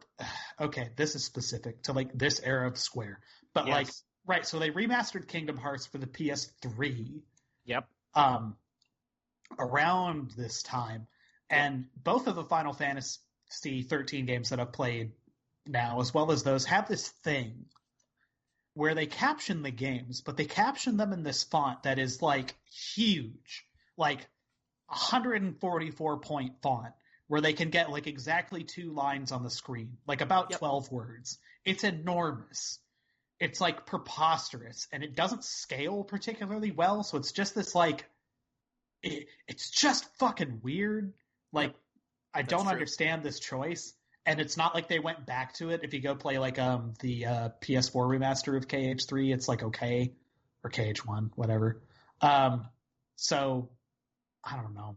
I don't know what I'm necessarily complaining about. I'll just say it's weird, and I don't like it. Don't like it. Yep. So, are there any specific moments that we want to touch on? You fight Caius. Caius is like, I'm sick of watching Yule die. And we learn that Yule is not the same Yule. She's the seeress, but she keeps dying. And every time she dies, she's reborn, so they can reuse the same character model over and over and over again. Yeah. And the same voice acting. So I guess we'll just say we got a lot of story for the next episode. Yeah. Do we? I think for me, like, there's exactly, like, down to, like, the nonogram, enough meat and enough sizzle on the steak in the, like, what is the actual motivation for these characters, these mysterious antagonist forces of this Yule person, for me to kind of, like, I wonder where this is going to go. Yeah, that's but how my I feel. spouse took, like, just, like, the briefest stab at it, and she was like, oh, I think it's this. And I was like, yeah, that's probably right. What is I'm not her going read? to say. No, please don't. But I am pretty sure she's right. Okay, DM it to me. I can tell you, because man, I'm not going to spoil anything, but it's like 13. Everything is obvious. Everything His name is Mog exactly the Moogle. Everything is exactly as deep as it appears at the beginning of the game. There's no twist. It's exactly what you think it is. His name's Mog the Moogle. I'm pretty sure she's right. So yeah, let's say 2 weeks. Everybody finish up the game. Yeah, I'm Yeah, gonna is there- bang this out. I'm not. Is there gonna anything drag ass. else? Is there anything else we need to actually? There's a casino out of time that you can go to. Yeah, because the why not? casino is basically the golden saucer. It's ever since Final Fantasy VII, there's always been a golden saucer level in these Final Fantasy games. I'm gonna do the rest of the DLC stuff, so I can talk a little bit about it because you're both cowards, or playing on PC, and I feel better about it because I bought this game used for like a song, like a tap dance routine, and they're like, you want to buy that, please? So whatever. But yeah, I'm gonna power through the rest of this fucking thing. I'm not too precious about it. Okay, so I don't think there's. Up until now, the story beats are you get to a place, they tell you need a MacGuffin, you get the MacGuffin. Yeah.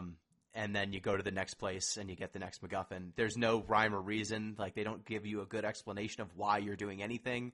There's exactly enough as, buddy cop energy, I think. Maybe ZP, if you'll agree with my parlance there. Yeah, it's like a buddy cop, time cop fucking movie thing. It's like again, shallow, it's like schlocky, not great, but it's like Doctor Who, yeah, Star Trek. It's just dumb, functional, but it's great. Functional. Something I was thinking about. I don't know if the will they, won't they, just not being present in this game between Sarah and Noel has detracted from my experience or added to it. I'm not sure, because most of the time they are talking about characters who aren't there, who I don't have any connection to. And even that, it's like almost all of Sarah's monologues are, I wish I could get back to snow, or I wish I could get back to lightning.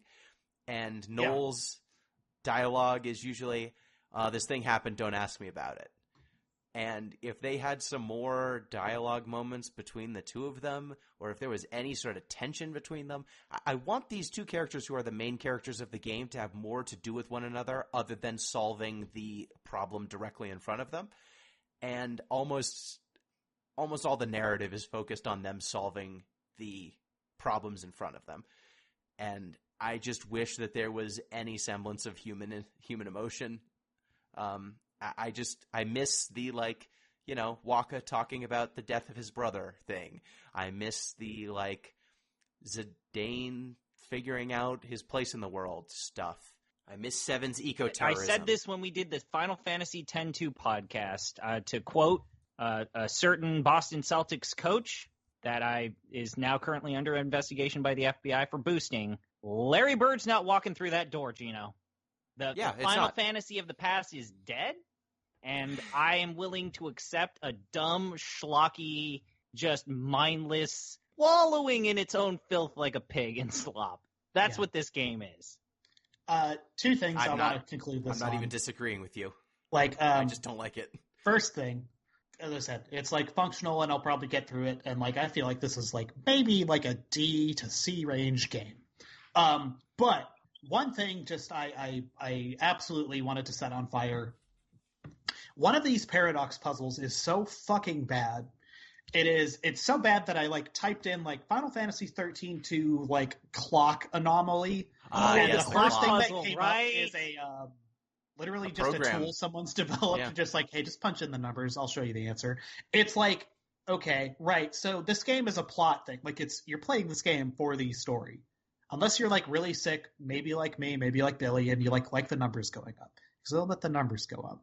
But occasionally it'll make you do one of these fucking puzzles. And they're like kind of brainless. They're usually just like connect some dots, move some rooms. But then there's this fucking clock puzzle. Which like on its face, I kind of like little puzzle games a lot. Like I like puzzles and fucking Sudoku and shit. And like I actually think the design of this puzzle is actually kind of clever because it's like it's about positioning. So if you had like a clock, but you sort of fractally threw numbers on it, and you needed to like select numbers on a clock that moved hands in such a way that you could cancel all of them without landing on blank spaces. Like, I'm not explaining it very well, and frankly, the game doesn't either. But like, it's like not a terrible puzzle in and of itself. But it's like the last thing you want to do in the universe in a game where you're just trying to like, tell me the story, please. Tell me about the lightning and the characters and the thing. And it's just fucking horrible. And I just refuse to learn it. And I spent maybe like 30 minutes banging my head on one of these. And yeah, there's just a tool online. Did you go just to be like, Final hey, Fantasy XIII-2 clock puzzle solver? yes. Because that's where I went. Yeah, man. I gave up and it was just like, someone has solved this. Yeah, they did. It's amazing. Just type in like every number on the thing, hit enter. And it's just like, there you go. I just do this. Like, Yes. I could spend the time and solve it. You could. But A, Why it's would you? timed, so it's a motherfucker. And B, it's just not what you want to do.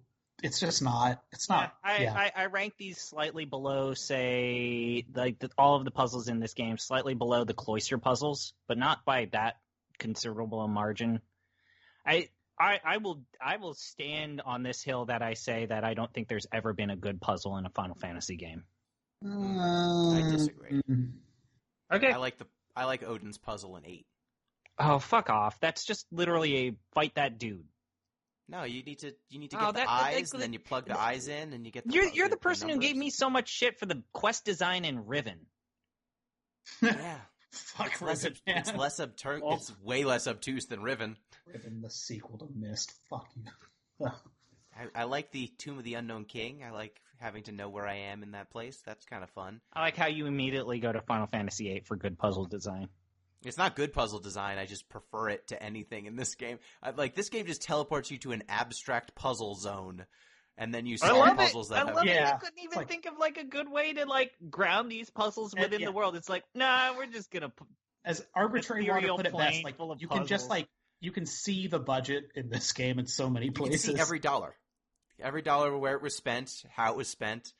Well, we've got Hope, and we've got this other lady who we've invented. We've come up with one original character outside of the villain, and they're 3 of our 7 good character models. So we're gonna need them to last a while. How are we gonna do that? I don't know.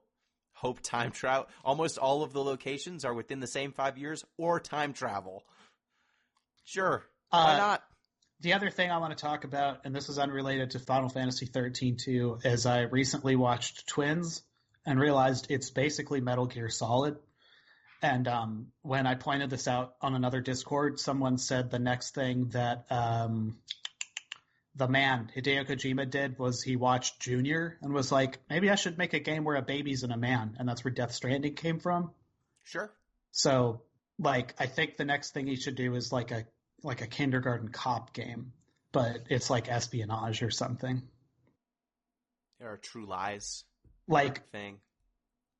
literally my spouse was like, yeah, it's because I was like, yeah, he's twins with Danny DeVito. He's like, no, like Danny DeVito's like the cast off, like they're like genetically engineered. And I was like, that's from a fucking game. And I was trying to remember what it was, and I was like, is that from Kingdom Hearts? Like, is that a Kingdom Hearts thing? And then I laughed even more because I was like, holy shit, that's just the story from Metal Gear Solid. And she's like, what? That is a good catch. It's so fucking funny. Oh my god. So yeah, Final Fantasy XIII-2. It's tolerable. We're most of the way through 13-2. It's a game that you can play. The numbers go up. You can get more items. Better than 13? It's better than 13. It's giving me a real bottom half of the list vibe. We'll see. Upper bottom. Bottom half of the list Upper vibe. bottom. It's got. If I had to guess where this will end up, it'll probably end up right around the FF1, FF5 Legend of the Crystals, FF10-2, Advent Children, Spirits Within, Mobius zone. Because I don't know that it's worse than Last Order, and I don't know that it's worse than 10-2 Last Mission. It's probably going to end up in that zone, which is getting hotly contested. Oh. Okay, we don't need to debate it here. No, we don't yet. So call back, call away, woo! So, yep, that's 13-2 for now. Thank you, ZP. I pooped my pants during this podcast, not because I had to, but because I wanted to. Cool, thank you, Jeff.